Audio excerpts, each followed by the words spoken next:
now, friends and foes, another little human interest item. A father out in the wild and woolly Midwest was brought before the judge this morning, charged with spanking his 18-year-old daughter. His Honor dismissed the charge when Daddy explained that he did it to prevent her from taking part in a sit-down strike. And here's a tip for the police. The bookie offices of our distinguished racehorse expert, Mr. George Crandall, have been moved just around the corner to 7820 Vista Street, where you may still place your bets. Well, that is, if you can get in. And that, ladies and gentlemen, winds up another news and gossip broadcast by your columnist commentator, Swifty Taylor of the Globe Times. And thank you. Sound of the gong will indicate exactly 5 seconds before 7:45 p.m. This is station KGT atop the Globe Times building.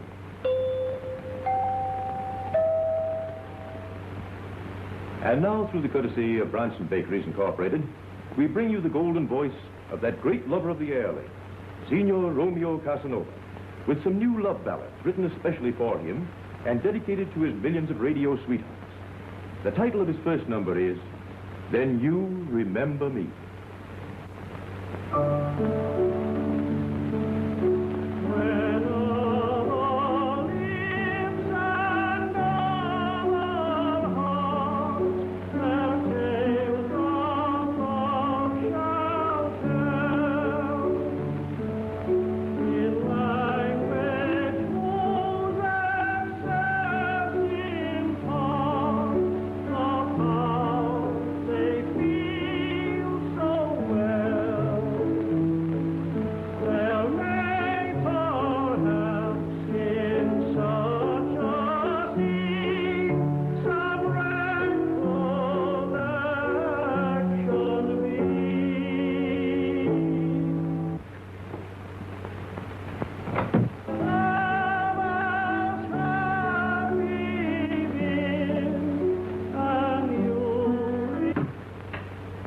Falling for that cauliflower canary, too? Ah, Julie, are you going to make a career out of sewing on a button? After all, Mr. Taylor, I'm your secretary, not your valet. Never mind the back talk. Just step on it. Well, I may have been wrong for years, but I've always thought that this was the office of the nation's foremost radio commentator. So he thinks. Oh, I get it. Just a tailor shop. Ha! There's one for your column, Swifty. Yeah? It's cranks like that from guys like you that would ruin columns like mine. You shouldn't ignore a bit of wit. What? Wit. What wit? I'm ill from laughing. Well, after all, I'm only a reporter. You said it. Well, I gotta run along and turn in my story. See you at the fight, Swifty. Okay, Jimmy.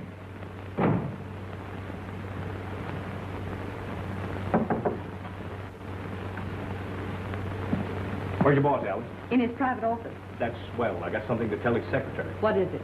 This. Jimmy Moran, what if Swifty and Julie looked out here and caught you? Well, do them good. Set them an example. They're crazy about each other and don't even know it. I know how to help them. How? Mental suggestion. Very simple. You pretend you're Julie, I pretend I'm Swifty. Like this. Your coat master. What'd you do? Sew the button on the coat or the coat on the button? Hey, what kind of thread is that? I didn't have any thread. I used yarn. Now, you don't knit buttons on coats. You think it'll hold? I have my doubts, but you can only learn by trying. You know, as a button knitter owner, you're a great little secretary, Julie. And the next time, don't try to leave the elevator until they get the door open. Relax.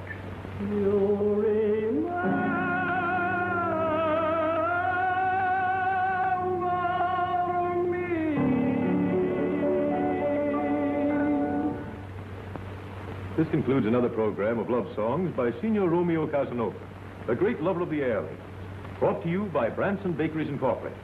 And now, as usual, the Signor will personally say goodnight to his sweethearts all over the world, including you, and only you, forever. Good night, sweetheart. Sweetheart. Yes, dear. What'd you say? Oh, skip it. Ladies and gentlemen, as our city election is only a few days away, this station has impartially accorded various candidates the opportunity to use our facilities in expressing their views. Last night, Mr. Henry L. Martin, candidate for the important post of district attorney, spoke from this station. Tonight, you will listen to his political opponent, Mr. Robert E. Sutherland, our present district attorney, who will speak to you from his office in the City Hall. Take it away, Mac. Thank you. And now, ladies and gentlemen, our district attorney, Robert E. Sutherland. Thank you. Ladies and gentlemen, I have neither the time nor the desire to mince words tonight. I ask for re-election in order to continue my work of ridding this city of its human rats, its crooks, grafters, gamblers, and racketeers. I have been relentless in my efforts to stamp out vice of every kind. As you know, already I have put behind prison bars 12 public enemies, and I am about to crack down on number 13. I'll bet the 13th man is shaking in his shoes. I wonder who he'll be. Nobody knows but the DA himself. There are a number of men who can qualify for number 13 on my list. Among them is none other than Henry L. Martin, my unworthy opponent, who wants my office for the sole purpose of turning this city over to the underworld. Wow. That guy's throwing dynamite bombs. I better see if the boss is getting this. Another who can qualify is Louis Christie, one of the most pernicious criminals in the city. Ex-druggist, former bootlegger, who has promoted himself to nightclub owner and big shop leader of vice. And also among those eligible for a prison cell is George Crandall, who has robbed our citizens of many thousands of dollars by his crooked gambling machines and phony horse race tip sheets.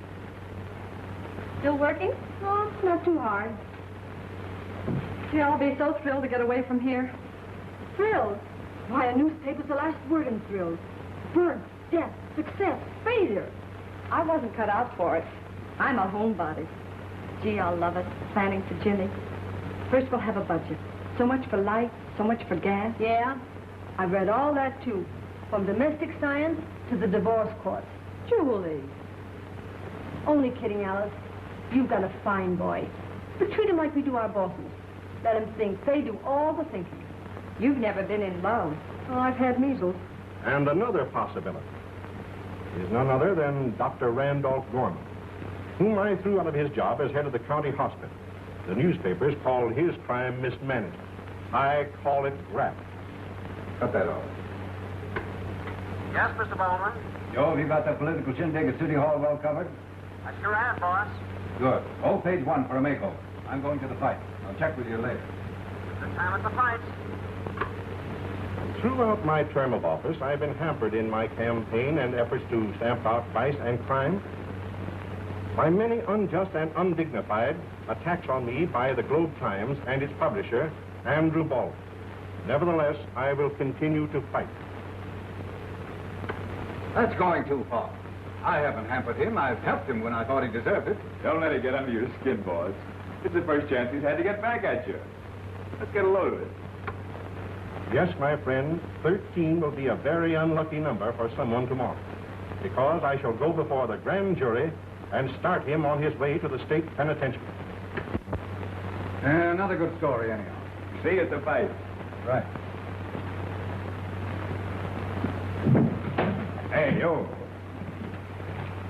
Stick around a while. I may have some work for you. How about you and I stepping out for dinner tonight? It's a miracle. I've worked for him for 6 months, and it's the first time he's invited me to dinner. Stick around till I get back. Call that an invitation? Well, it'll do until a real one shows up. Gosh. I'm going to go home and dress for the occasion. Alice, stick around till I get back. I mean, look after things. You like him a lot, don't you? Behave. He might not know me and take me to a swell place. Another miracle. The miracle will be if he remembers asking you.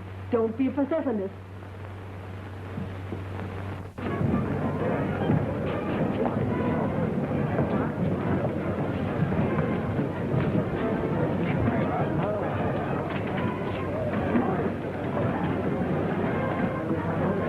Well, Sutherland, you weren't very subtle in your speech tonight. I had no intention of being. I think you'll regret that little attack on the Globe Times. You've been attacking me for months. Don't forget, Sutherland, my paper can break you. You haven't had much luck so far. Well, maybe you'd like to bring me before your precious grand jury. If I do, I'll make it stick.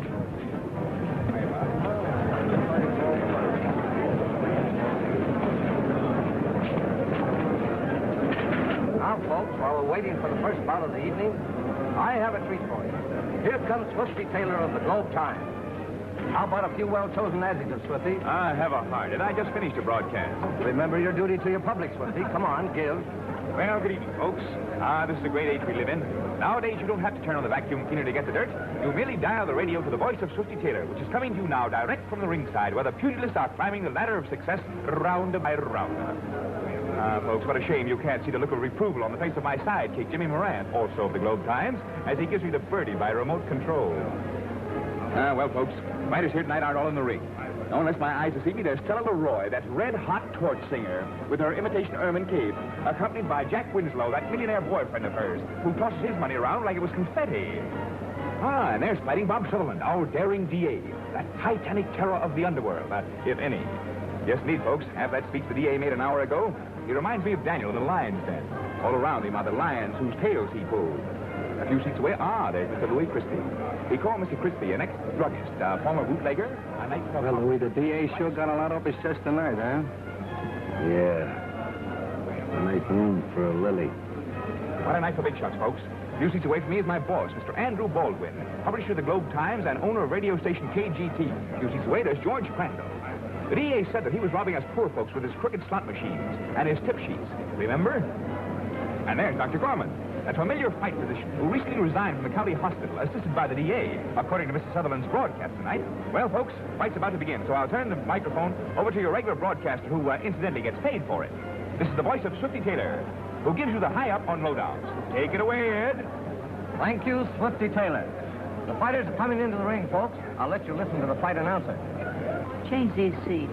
I don't want to sit behind the DA. What's the matter, honey? Has he got something on you? Nobody thinks he has something on everybody.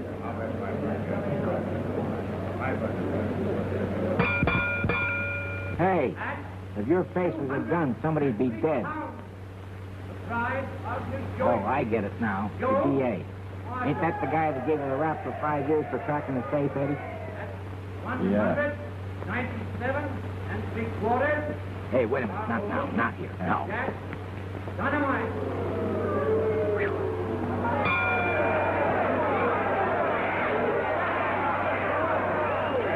Matter, Bob? Those kids up in the gallery throwing things again. Must be beauty shop. Must be pushing the pop bottle. Those kids must be reforming.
Stick on this story, Moran. Okay. Better play up Sutherland pretty strong in your column tomorrow morning. Right. What was the cause, Doc? Looks like the heart. Come on, Jimmy. Julie! You look so pretty, I didn't know you. Is that a compliment or a slam? Now, don't tell me you doll up like that for a man you don't care about. I refuse to answer. Oh, Julie, I hope he... Hey, what's the matter? Oh, Julie, isn't love wonderful? It must be. Careful. Don't splash the new furniture. Isn't Jimmy grand? He's elegant. Mr. Baldwin gave us a $100 check for a wedding present. Oh, what are you crying about? Isn't that enough? I'm silly. You're sweet. Don't be late tomorrow night. You know, you're my only bridesmaid. You bet. I'll be there on time if I have to crawl, dragging Swifty by the hair.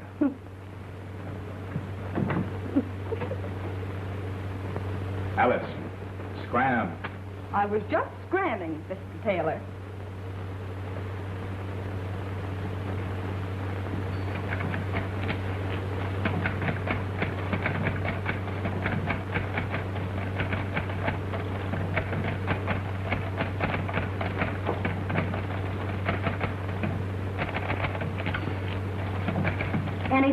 can do? No. Bob Sutherland just kicked off. Swifty. Heart attack.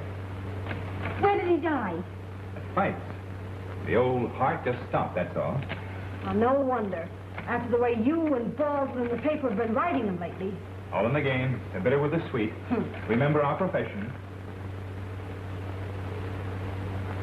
That's all, Ryan. Good night. Well, I guess I may as well go too, Tom. I phoned in everything on the story I can get. Well, it's just a case of heart failure. That's all you can say. Yeah, I guess so. Well, see you in a couple of weeks. So long, Tom. So long, Jimmy, and congratulations and good luck. She's a fine girl. Thanks, Tom. Good night. Good night.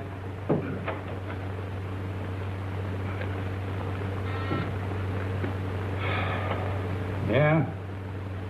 Oh, hello, Coroner. What? Why, for the love of Pete, you... Yeah? Say, listen, Doc. Doc, don't breathe a word of this to anybody, especially the papers. No. Yeah, I know. But listen, hold everything back and let my boys get a break on it. Yeah, all right, I'll be right over.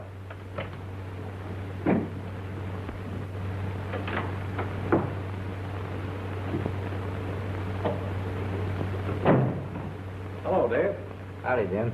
What gives out? I smell news? No, that's just formaldehyde. Sure too bad about the DA, wasn't it? It sure was. Say, can't you cops find enough trouble without hunting for it with a microscope? I'm just watching some public enemies. Why don't you pinch them? Wish we could. Here, have a look. Boo! What's that thing in there with the long horns and legs? One of our best friends. He helps to keep us alive and well. Well, the old so-and-so. Who'd have thought it? Well, you can have him. He scares me. Hey, you! Give me that. What is it? That's a needle dipped in curare. That's swell. Now, what's curare? That, my bright plumage pal, is the dope the little Malay headhunters put on the end of the poison darts. And very efficient, too.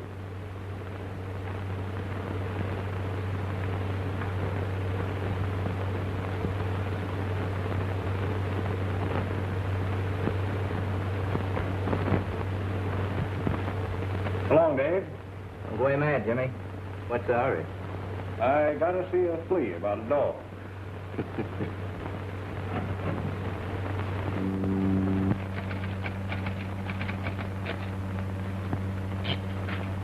Here, read that.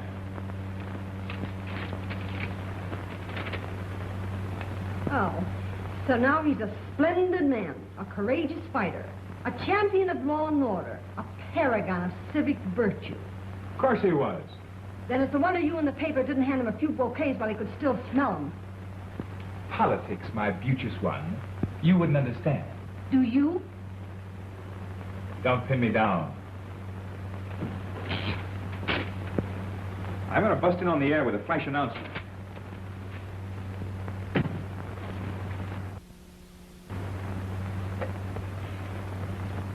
Hello. Oh, hello, Jimmy. Swifty's on the air now. But I can't take him a message. Jimmy Moran, such language. Ooh. What? All right. Yes.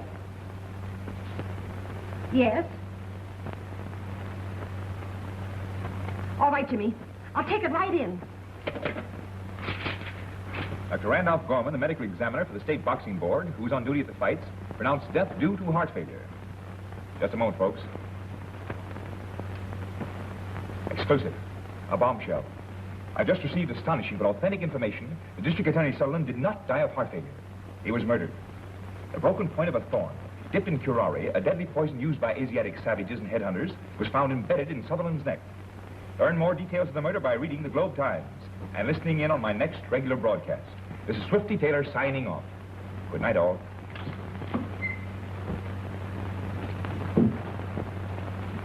You got that, boss? Get what? The DA didn't die of heart failure. He was murdered by a poisoned dart. I just put a flash on the air. How did you find that out? Well, Jimmy Moran phoned in. He knows it out at headquarters. Nosed it out? Yeah. O'Hara was trying to soft pedal it. Well, We'll throw plenty of harpoons into the department about that. Yes, boss. Joe, hold everything. There'll be an extra coming up. Sutherland was murdered. Check with the city room. Right. Well, I think this calls for a little salary sweetener for Jimmy Moran. Swell, boss. He can sure use it.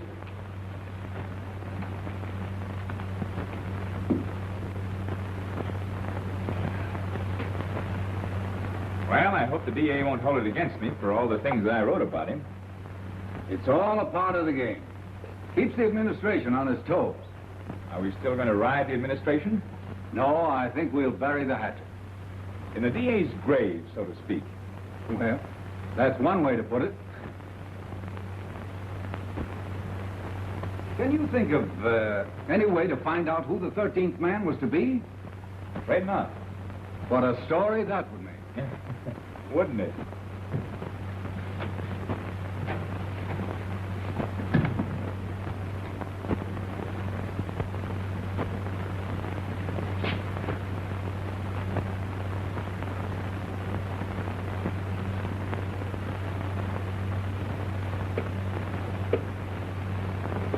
Look at my hat. What are you doing around here at this hour of night anyway? Starving. Why don't you do your starving at home? Because there's too much food in the icebox. Come on, come on. I'll send you home in a taxi. You'll send me home in nothing. Then you would need a taxi. Listen here, Swifty Taylor. You promised to take me out for a bite to eat, and you're going to do it, or I'll sue you for breach of promise.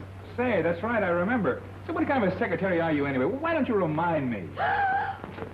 Let me take a 5 spot, will you? It's true, even when I'm talking to the moon above, my topic of conversation is you and love. I'm shouting it everywhere that I go. Oh, it's so, even when I'm talking to How's the family, Tony? Ah, she's in fine. Last week, you have an order. What do you call it? Your collar? Bungalow from Everett. How many bambinos have you got now, Tony? 13. 13? Well, that's an unlucky number this week. Oh, no, not, oh, not for me, Mr. Taylor. I like it, a bambino. What do you want? I'll order later. me again. It's when I keep talking of a honeymoon to be. My topic of conversation is you and me. Sorry, I didn't bring my typewriter. What coffee king is going to be crowned? Give me a word. Slade. Crowned when his wife finds him holding hands with a manicurist, Louis Crispy's, instead of at the Palace Barber Shop. My topic of conversation is you and me.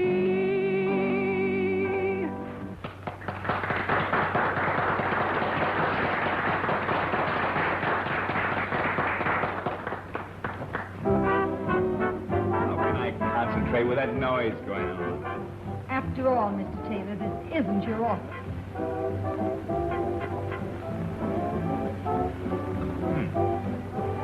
I see Mrs. William Stanton Bridges III is on a diet again. Champagne and caviar. Poor thing. Hello, Swifty. Well, Romeo Casanova. As big as life, and that's plenty big.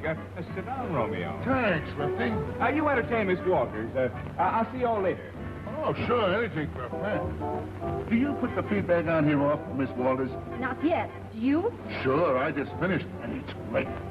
Yeah, I'd buy you a drink, but it's bad for me pipes. You see, I gotta stay in shape. I runs a gymnasium. Doesn't that interfere with your singing? Oh, no, just a change. You see, us artists gotta have recreation. So I train rare wrestlers and fighters. You are versatile. Say, you might need some strong guys sometime to help you move or something. Well, if you do, just give me a buzz. Thanks, I'll remember that. Well, hiya, Lloyd. Hello, Swifty. Having a good time? Oh, yeah, in a big way. Big Mouth Taylor. Did you hear the crack he made about us at the fights tonight? I want to see that guy. He can't insult American womanhood on the radio and get away with it. I'm going after him and tell him off. Sit down, Jack. Don't mingle with Swifty over there. The best you'll get out is the worst. How about having a little drink with me? Well, I've done that before. Come on.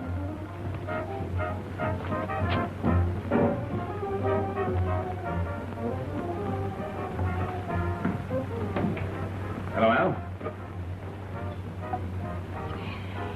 Hey, Gus. Hey, Smithy.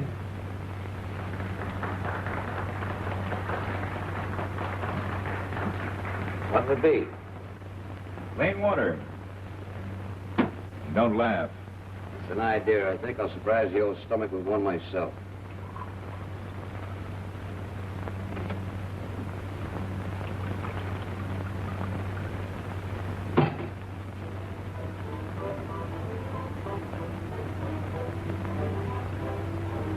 Well, here's to Bob Sutherland. May his soul rest in peace. What's wrong? He was a good friend of yours, wasn't he? I wouldn't say that. After all the times he's put the heat on me, pulled in my boys, closed this place up. Well, he won't bother you anymore. All right.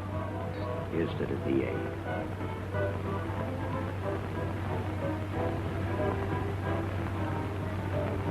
Tough to kick off in the prime of life, though. The way you say that, it don't sound so nice.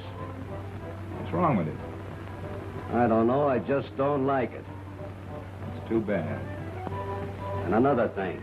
That leg man of yours, Moran, he was in here tonight and talking kind of screwy.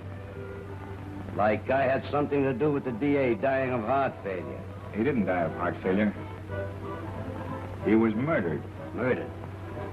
And you think that I had something to do with it? He burned you in his speech tonight. You didn't waste any time getting out of the fight stadium. I'm in business, and I can't afford to get mixed up in anything like that. Forget it, Louis. Thanks for the drink. See you later.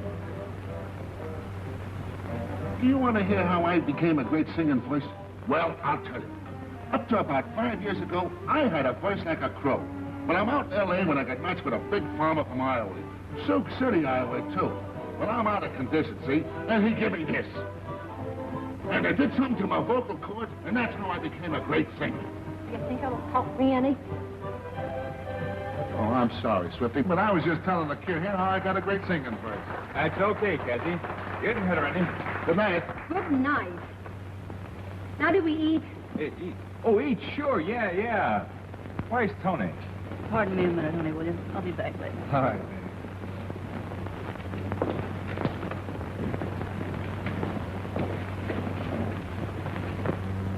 Listen, wise guy. If you know what's good for you, you lay off those cracks about me and Miss Leroy.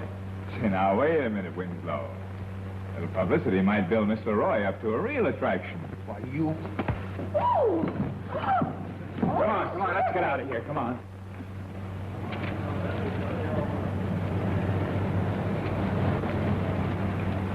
Want onions on those hamburgers? Huh? Oh, yeah, pile them on. How about you? Nope. They won't mix with those champagne cocktails. What champagne cocktails? The ones we didn't have. And to think I got all dressed up for this. Joe, give me a rewrite on the election story. Jimmy, you usually have an angle on every killing. Have you got one on this? Well, just a wild hunch, Mr. Baldwin. I'm on the way to run it down now. I may even have something for the Bulldog of the night edition. And then, the big honeymoon. Good luck, and congratulations. Thanks, Mr. Baldwin. Coming to the wedding? Can't make it, Jimmy. Sorry. So am I. Oh, stop in at the cashier's office on your way out and pick up your vacation check. And from now on, your salary will be $10 a week more. Thanks again. That's swell. Here, use that. That's no good. Boy, what a day this has been. But I got a lead on the killing, Swifty. Well, spill it. And I got a $10 raise. Boy, what a honeymoon this'll be. Whose honeymoon? Has it escaped that gigantic intellect of yours that Jimmy is getting married tonight? And your best man? Don't be a sap. He sticks on this story. You can postpone the wedding. Say, my wedding's the most important thing in the world to me, and I put it off twice now on account of you. Then once more won't hurt. Yes, it will. It's bad luck to postpone a wedding. You keep out of this.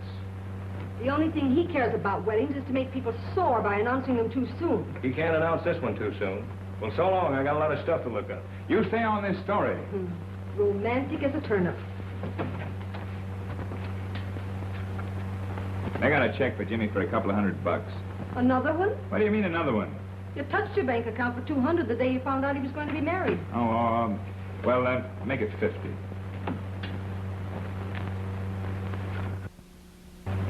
Now, you'd better come clean. I never saw a more perfect setup for a guilty man. Crazy talk, O'Hara. Why should I kill the DA? Oh, there are plenty of whys. Well, you hated him. He interfered with your rackets. He kept you and your mob in hot water constantly. He was about to send you up to the penitentiary. Oh, he'd done the same to dozens of others. Yes, and what's more, you sat near him at the fights. And then you lammed out of there in a mighty big hurry. I'm dying laughing. Louis, you were once a druggist. Sure. I was once a baby, too. So I heard. What's being a druggist got to do with it? Well, now, I'll just explain it to you. It means that you know all about poisons and how they act. Certainly, Lieutenant. Every doctor knows about poisons. You can't get out of this, Dr. Gorman. Well, you had every reason in the world to kill Sutherland. He threw you out of your soft job, and he was about to throw you into prison. But that doesn't mean that I killed him. Well, even your duties at the fight kept you close to him all the time that he was alive. And what's more, you examined him after he collapsed. Purely a situation of circumstance. It means nothing. Except it gave you a perfect opportunity to slip the poison into his skin while you were handling him. But, my dear man, by that time he was dead. I'm not so sure.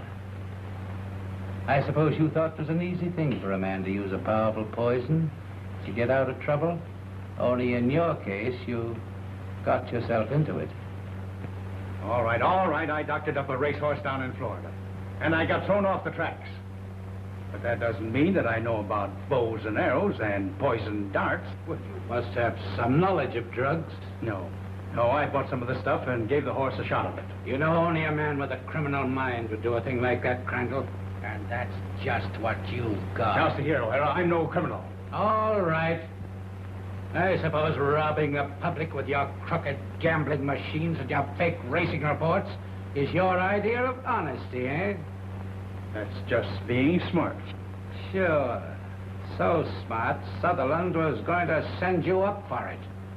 O'Hara, I'm surprised at you. I suppose you think I killed the DA to get his job. Well, his death would benefit the criminals of the city, and you're known to be their mouthpiece. Strong language, O'Hara. It's not half as strong as I wish I could use. Here we had the finest, the most fearless district attorney this city has ever had, and... well, you know what he got.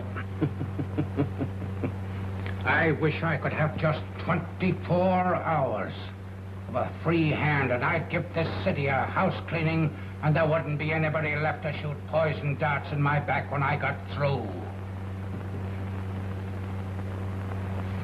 Mother, oh, you're getting them all mixed up. I thought so. This goes with Ethel's present, and this one goes with the tray. Now, don't be so nervous. Well, goodness, Mother, a girl's entitled to be a little nervous at a time like this. What's this? That's the bride, and that's the groom. They go on top of the cake. See? That's me, and that's Jimmy. In the flesh. Jimmy! Hiya, Mom. Oh, look at all this stuff. A cocktail shaker. Leave things alone. You got away early. Yeah, I just dropped in to use the telephone. I want a story, but it won't take long. But this is our wedding night. Yeah, you think I'd forget that? Say, now, ain't that something? You like it? Oh, that's swell. Did you bake it yourself? Brides don't bake cake. Well, I don't know. I've never been a bride. You and me, all ready for the minister. Well, I'm hungry. Didn't you have any lunch? Well, a cup of coffee and a couple of pieces of brake lining with apples. Pie, I think they call it. You just wait a minute and I'll fix that. No, thanks, Mom. I haven't got time. Jimmy, you should be home getting dressed for tonight. I got a hot lead on the Sutherland case, but don't worry about me. I'll be here early. Hello, Julie? Swifty there? Oh. Well, I'll call him later. Me? I'm with Alice. Hey, Julie. Don't forget, it's up to you to get Swifty here on time and with his shoes shined. Oh, you won't know me. I got a new suit. Bye. Now I've got to get a hold of the boss. What's his home phone? Oakmont, 2864. I'll get it.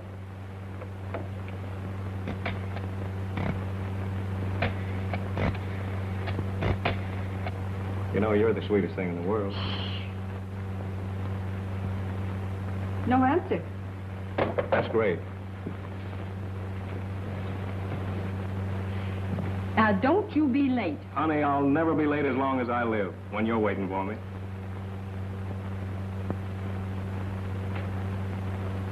Goodbye, sweet.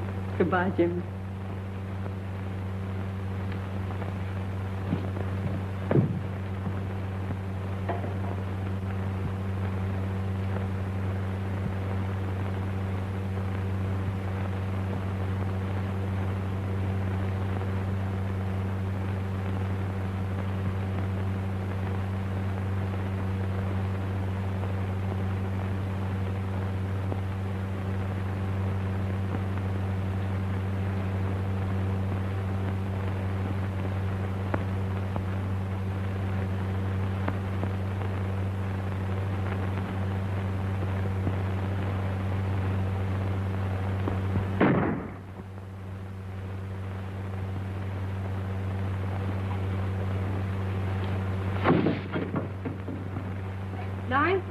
The ceremony's scheduled for 9. If Jimmy made headlines like he does his weddings, he'd be fired. Don't let that worry you, honey. Newspaper men lose their supposed minds when they're hot on a story. Alice, of course, you don't have to be crazy to be a newspaper man. But it does help. Do I get your thought? Uh-huh. He's probably forgotten the minister and the license and gone back to bring them both. Aren't the presents lovely, Julie? Grand. And I'm crazy about this toaster. And from the office boy, too. Imagine. He thinks next to Swifty that Jimmy's the grandest fellow alive. He is. Next to Swifty. And the little bride and groom. Aren't they cute? Jimmy, what's the matter? Come on, Jimmy. Pull yourself together. It's your wedding day. There. Now he's all right. That must be Jimmy and the minister now. I must go powder my face. Me, too. Matter? It's going to be tough to tell you this, Swifty. Jimmy? Yeah. A couple of the boys in a radio car found his body on Madison Drive. What happened? Well, it looks like they took him for a ride. I didn't want to phone, so I came myself. Thanks, Tom. You want me to tell the little girl? Tom, this is the first time in my life that I haven't wanted to be the first with news, good or bad. I'll tell her. I've got to get back to headquarters. Wait for me. I want to go with you.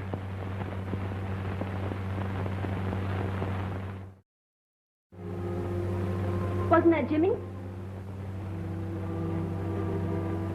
Swifty. What's the matter? That was O'Hara. Jimmy won't be here. Swifty, what's happened? Where is he? He's dead. The police just found him. I'll be ready in a minute, Julie. I'll have to tell her. I'll tell her. Thanks, Julie. Better go with O'Hara now. I hate to leave you like this. I'll pick you up later.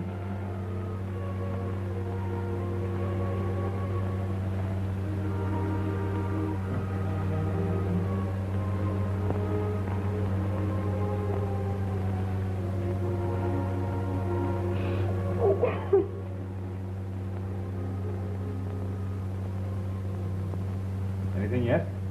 Nothing. Down there ought to be a lead somewhere. Well, we've checked everything. Now, here's what we found in Jimmy's pocket. See if you can make anything out of it. There you are. There's a watch, a wallet, tobacco pouch, pipe, cigarette holder. Tom. Married.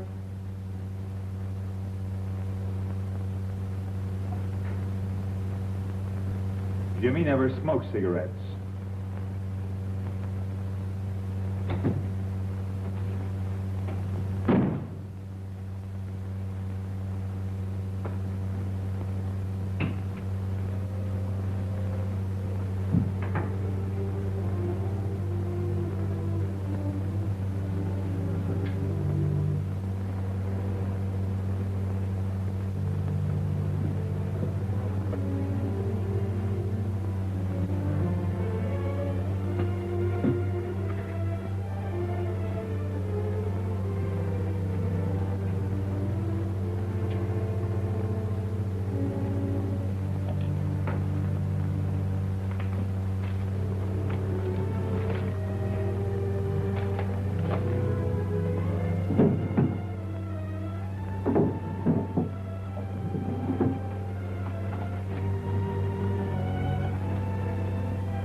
Thought I told you to stay home today. You went through enough last night. How about yourself? It's different with me. Then it's different with me, too. Thanks for the bouquet. Just to help out an old lady. Yeah, what old lady? Oh, I don't know. Just an old lady. And anyway, the flowers are for me. I just lend them to you. Cheer up. I know just how you feel.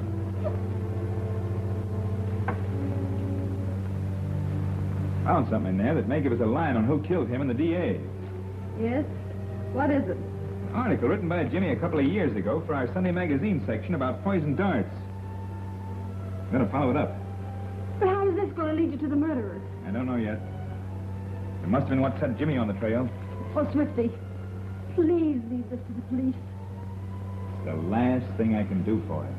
Yes, it might be the last thing for you. Oh, Swifty. If anything should happen to you, Well, you'd what? I'd lose my job. But so would I. See you later. Where are you going? To have a talk with Alice. And then what? I don't know. I'll keep in touch with you. Hello, Swifty. Well, how are you, Legs? What are you doing here? Oh, I'm managing Bugs Belletti.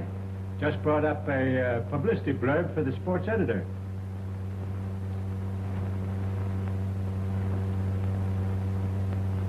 Alice? Didn't Jimmy even give you a hint as to where he was going when he left here? No, nothing. You seem nervous or worried. Not any more than any young fellow would be on his wedding day. He was only here a few moments.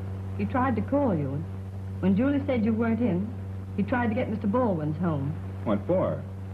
I don't know. There wasn't any answer.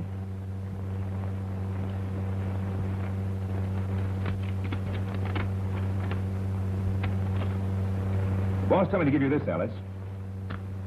You're to take it easy for a while. Your job will still be waiting for you when you come back. Well, that is, if you want it. Of course I'll come back. Keep your chin up, Alice. All expenses are taken care of. Thank you, Swifty.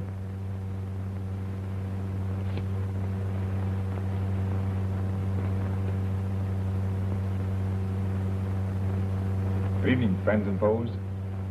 I hope that you will forgive me if I refrain from my customary kidding and feeble wisecracks. All this afternoon, I've been traveling a trail that I hope and expect will lead me to the murder of my pal, Jimmy Moran. It's evident that Jimmy was at work on a hot lead when he himself met death.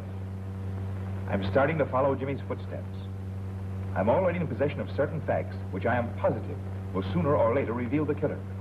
I'm convinced beyond all doubt that whoever killed Jimmy also murdered District Attorney Sullivan.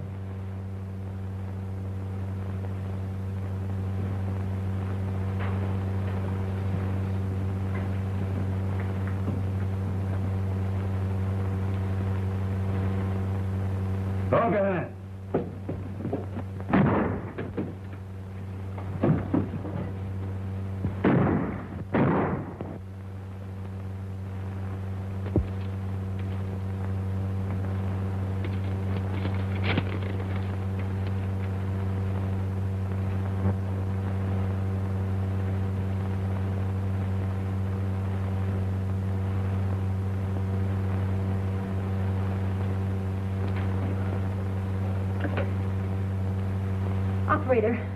Operator, get me Casanova's gymnasium. Mr. Casanova, this is Julie Walters speaking. This is an unexpected pleasure. No fooling. What can I do for you, Miss Walters? Mr. Casanova, I want to hire 2 big husky men to act as bodyguards for Mr. Taylor. I got just the guys you want. Hey, Iron Man. Yeah. You and One Punch, come here. I got just the guys you want. They're big, they're brave, and they're brainy. Well, anyway, they're big and they're brave. I'll send them right over. So long. Say, can you 2 masterminds get over to the Globe Times building without falling through a manhole? Hey, are you incinerating that me and One Punch as dumb or something? Well, nothing like that, but say, how'd you like only $10 apiece? Doing what? Bodyguard. Bodyguard? Who's dead? They're both of you. Now get right over to Swifty Taylor's office. Swifty Taylor, the poker I went 3 rounds with in New Orleans once? Nah, he's the guy on the radio. He's a crooner like Cassie. A crooner like Cassie? Get out of here. Get out of here. Why, you look as if you'd seen a ghost. Laugh that off. There's my laugh. Aren't you going to do anything about it? Yeah, forget it. I've had those things before. Yes, but you've never been in a spot like this before. A guy doing the job I'm doing is always in a spot. But after those threats you made on the radio... Oh, worrying about me? No, I'm worried about the $5 you owe me. Remind me to pay you. Go in and talk to the boss. I'll say here, Commissioner. This paper helped put you in office. But by Jupiter, we'll blast you and that comic opera police department of yours right out of your swivel chair, unless you start getting results. What have you accomplished on Selmer? Nothing. Now one of my own staff is shot down like a dog. Now I want results, and I want them quick, or I'll bust this town wide open right down the middle. Well, that ought to get some action. Well, it certainly should. Have you talked to Julie? Oh, about those death threat notes? Yeah. Well, don't you think it might be wise and lay off, as the note says? Not in a million years. Oh, I know how you feel on account of Jimmy. Now, listen, boss. Jimmy and my job are about the only 2 things in the world that I give a steam-heated hoot about. I'm going through with this. All right, Swifty, and more power to you. And I want you to know that this paper is behind you with everything we've got. But be careful. I am always careful. I'd hate to lose you. You won't. Yes? Have him come in. It's O'Hara. He wants to see you. Oh, hello, Swifty. Howdy, Mr. Weldon. Hello, O'Hara. Heard your broadcast last night. Guys who shoot their mouth off like that don't live very long. So I've tried to tell him. I'll shoot my mouth off plenty from now on. Yeah, I know how you feel about Moran. But you'd better let my department handle this case. And you'd better start handling it, O'Hara. Well, we're doing the best as we can. Have you really got a lead in this case, or are you just grandstanding? I'm not sure, but I'm getting warm. Yeah, so was Moran, evidently, and now he's cold. Ah, cut it. I'm going to carry on from where Jimmy left off. So you won't spill what you know, eh? Not till I'm ready. Okay. I don't hold out on you like that, though. You know who that is? Sure, that's Slakes Henderson. Well, he just came out of the clink after a stretch that Sullivan gave him for safecracking. Yeah, well, he's up to his old tricks again. He's the one that tried to rob the DA's safe last night. Why, I saw him in the building yesterday. He was trying to plant some publicity for his fighter. Well, we'll plant plenty on him, too, when we get him. Well, how do you know it was Henderson? Watchman recognized him. What do you suppose he was trying to get out of that safe? Incriminating evidence against Sutherland's 13th man. Of course, you know he was hired to do the job. A egg like Henderson wouldn't do a thing like that unless he was well paid for it. Then whoever's been paying Henderson must be the guy that killed Sutherland and Jimmy. Well, goodbye, Mr. Baldwin. So long. And remember, follow him every place he goes. Everywhere? Every place? Every place. But we'll liable to get pinched, ain't we? Sure. Pinched? What for? I got pinched for following that dame once. Yeah, he did. What are these? Your bodyguards. Thanks, Julie, but I can't use them. You will, too. I moved too fast for them. They couldn't keep up with me. Listen, you're going to have a bodyguard like it. I got a date with O'Hara. Goodbye, boys. Well, why didn't you follow him? He said goodbye. Oh, follow him.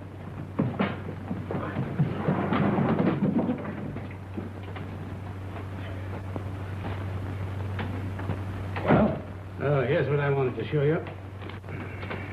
What is it? It's the evidence Legs Henderson tried to steal out of the DA's safe last night.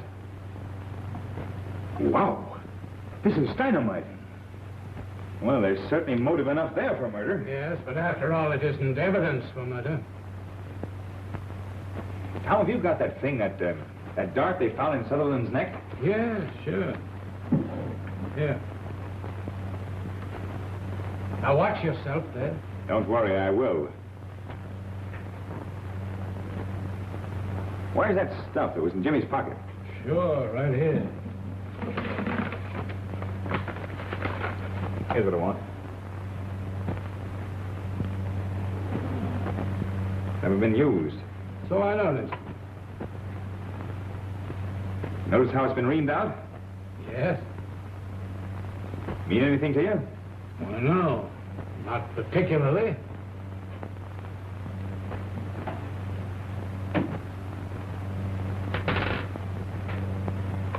Watch this. Say, be careful. That thing's already killed one man. It's going to kill another man, Tom. In the electric chair. That's the thing that killed Sutherland. I believe you're right. I wish we knew where Jimmy got it. If we did, we'd have our hands on the murderer. Let me take the telephone, will you? Sure. I think I've got some. I want to call the boss.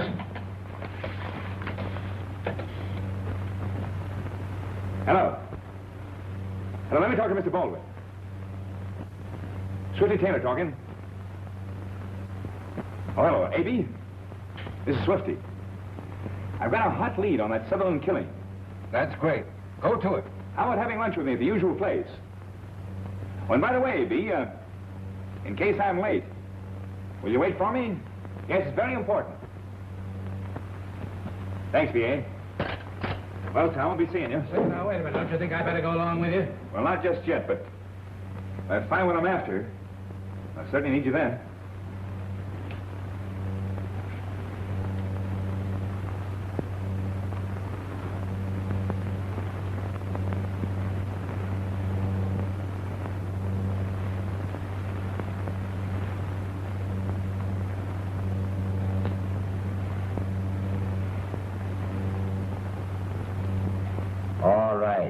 All right, Al. I ain't interested now. You want to do it. Hold on a minute. Why are you down here rehearsing? You need it.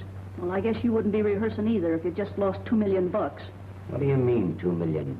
Didn't you see what that rat Taylor put in his column about me this morning? I'm not interested in Taylor's column. Well, what did he say? Listen to this. What millionaire playboy with wedding bells in his beret would tune him out pronto if he found out his nightclub canary still has a legal mate? So what? Well, so Winslow, the minute he reads it, calls me up and gives me the air. Well, how did Taylor know your divorce from Crandall ain't legal? How am I to know? The guy picks up everything.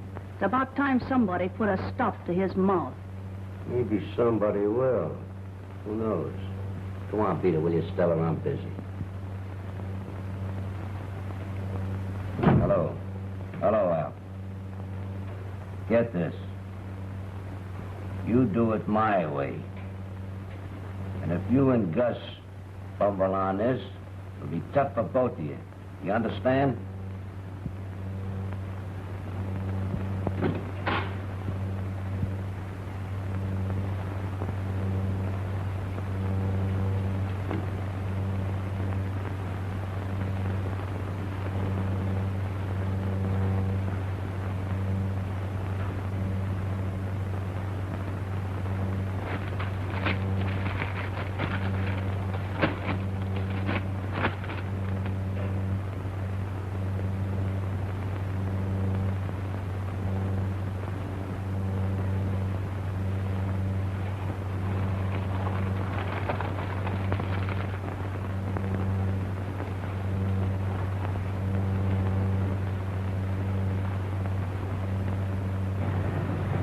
Listen, Punchy, you can't follow a guy until you know where he is, right? Yeah, but we've been standing here for 5 hours, and my puppy's beginning to whine.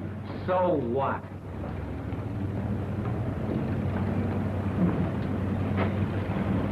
So what?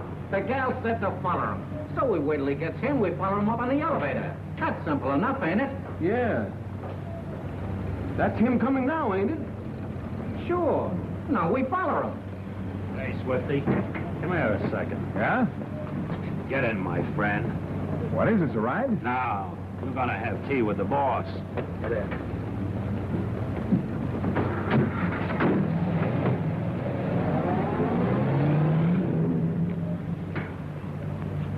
What do we do now? Well, in movie pictures and books, they always jump in a taxi and say, follow that car. That's a swell idea. I'm dying to sit down. Hey! Follow that car!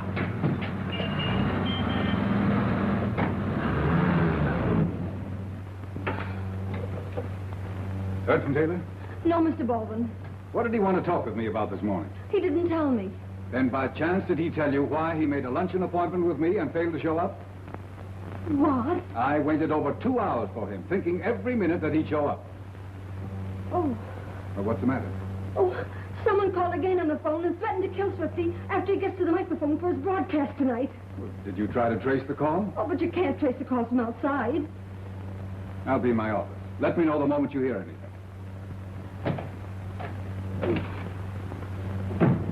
Get me Lieutenant O'Hara, police headquarters. And hurry, please. Yeah? Oh, hello, Miss Walters. Why, no, he was here this morning. I don't know. Oh, yes, he was to have lunch with Mr. Baldwin. That's just it. He didn't show up. And another death threat came in on the phone. Oh, Lieutenant, you've got to do something. Don't let anything happen to him. You've got to find him, I tell you. Oh. Oh.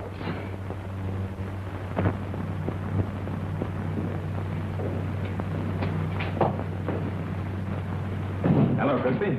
Hello, Swifty. Nice of you to drop in. Moved your offices, huh? Yeah. Sometimes we have to. Nice place for a murder. Well, I hope we won't need to have one. Look, Louie, I thought you were too smart to post stuff like this on me. Sit down. Don't be bashful. I just been sitting.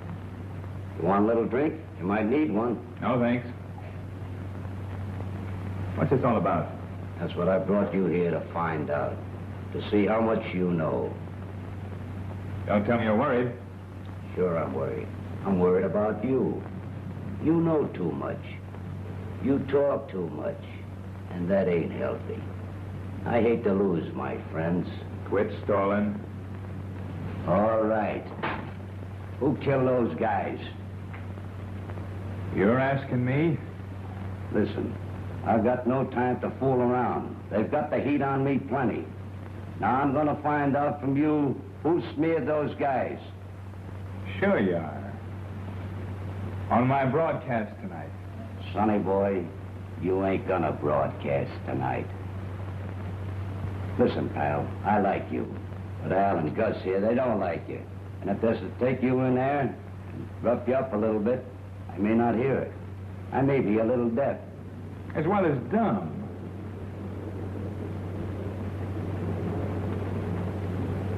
You're leading straight with your chin, Louie.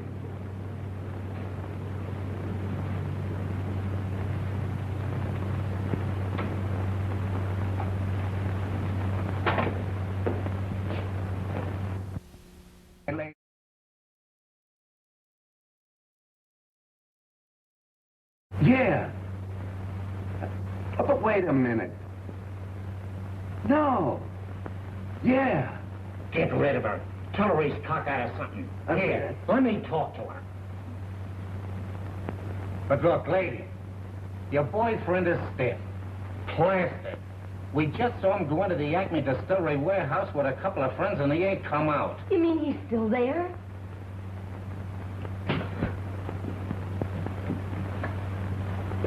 Hello? Hello? Can you imagine she went and hung up on me? Hey, boss. Can we go to work on him? Not yet. Give him time to think it over.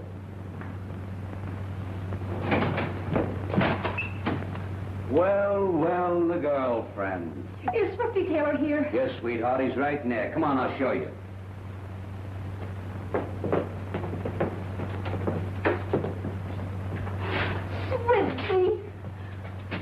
idea is this? Wasn't my idea, but it's pretty good. Now that she's in it, are you gonna talk? On the air. Okay, sweetheart. Anytime you get hungry, just press the button and the bellboy will be right up.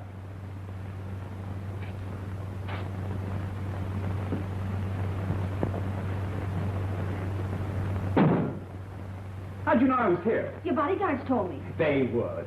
Now, there's two of us to get out of here. Well, how did you get here? Don't ask questions. Just think of some way to get out.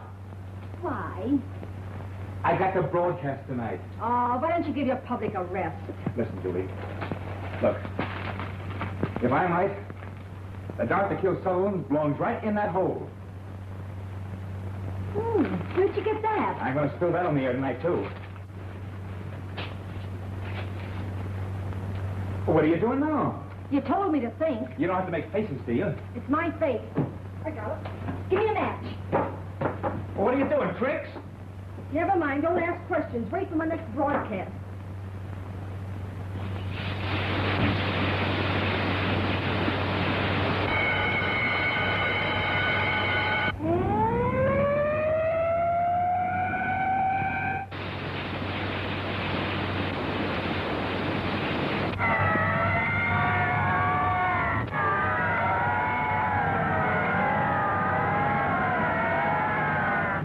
What do we do now? Sit and wait for the fire department? Bright girl. Well, it looked like a good idea at the time. Hey, look! It stopped raining. Let's go home. Oh, fine. Where's the fire? You're a fireman. Tell me. Here, Julie. Take these poison darts to Dave Elliott, the police chemist. Have him check them to see if it's the same poison that killed Sullivan. Now, you wait at the office for his phone call. No matter where I am, you get hold of me and give me the answer. Now, step on it. Hurry. Okay. Say. Oh, wait a minute. Wait a minute. Hello, boss. Swifty, where have you been hiding out? I've got all the police in town hunting for you. Tell the boys that I'll be on time for my broadcast tonight. That's great. But what happened to you? I was kidnapped by Crispy. I just got away. Crispy? So he's the one. Well, it certainly looks that way. And listen, boss. Phone O'Hara. Have him round up Crispy and all his boys. Get hold of every suspect that he's got. Have them all at the broadcast room. You hold them there for me. That's right. Okay, boss. Thanks. Say, what's your name? Taylor. Swifty Taylor. Not Swifty Taylor, the columnist. Swifty Taylor, the columnist. What? Got three? Thanks.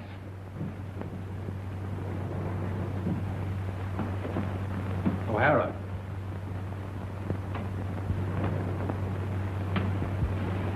Now remember, Taylor's safety is in your hands, and I don't want any slip-up.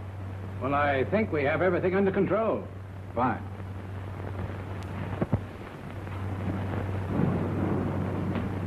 Everybody here? Yes. Everything set? I hope so.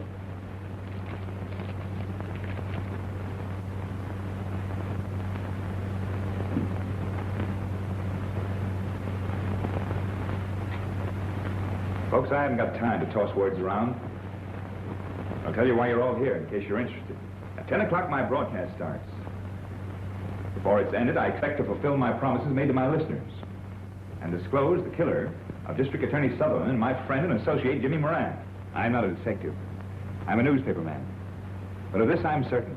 Every one of you had more or less a motive to kill these men. Frankly, I'm not positive yet who did it. But I have a chain of evidence so strong that I think I can disclose the killer. I'm waiting now for final and definite proof. Quiet, please. Round the air in 10 seconds.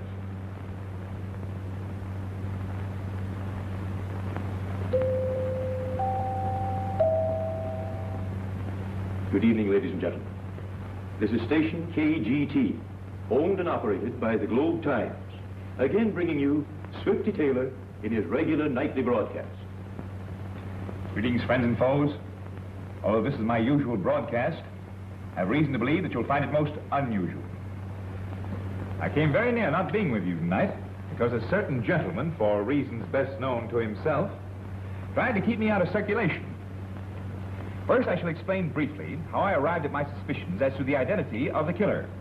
In Jimmy Moran's office, I found a Sunday magazine article written by Jimmy several years ago about poison darts, which evidently gave him a clue. He started to investigate. He was murdered. The person who killed Jimmy Was forced to, for the very simple reason that Jimmy had learned too much. It was also the same man who killed Sutherland. Jimmy had even found the weapon that was used in the killing.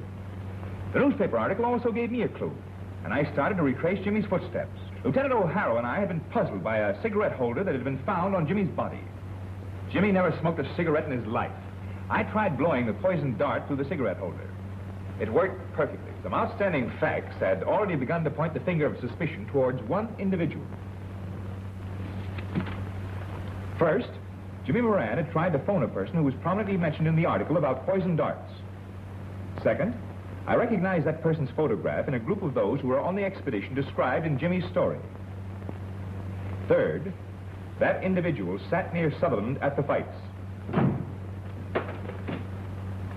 And among a most interesting collection of trophies and relics, I found the identical poison dart container pictured in the article. Before I could have the police check on this cunning little toy, I was kidnapped by Mr. Crispy. Naturally, Mr. Crispy had the best reasons in the world to prevent my appearing on this broadcast.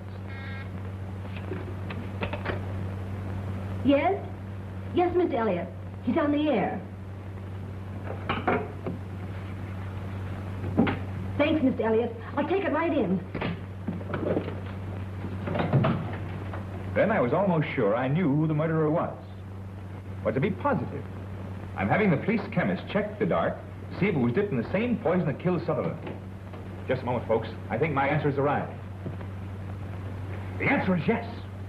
That means that the murderer of Sutherland and Jimmy Moran, the man whom the district attorney was about to indict for political graft running into millions of dollars a year, the man who hired Legs Henderson to rob the DA's safe of incriminating evidence, the man who waited at lunch for me today while I searched his house, and whom Sutherland was about to indict as the 13th man is... Look out! Keep your hands right there, Weldon. All right, Frank. Pardon the interruption, folks, but the man that I was about to name as the murderer is Andrew Baldwin, who killed Robert E. Sutherland because the late district attorney was about to expose him as the underworld leader of this city. Baldwin has just confessed and is now in the custody of police. Read the details of this murder case in tomorrow morning's Globe Times. And now, folks, for another exclusive news bombshell.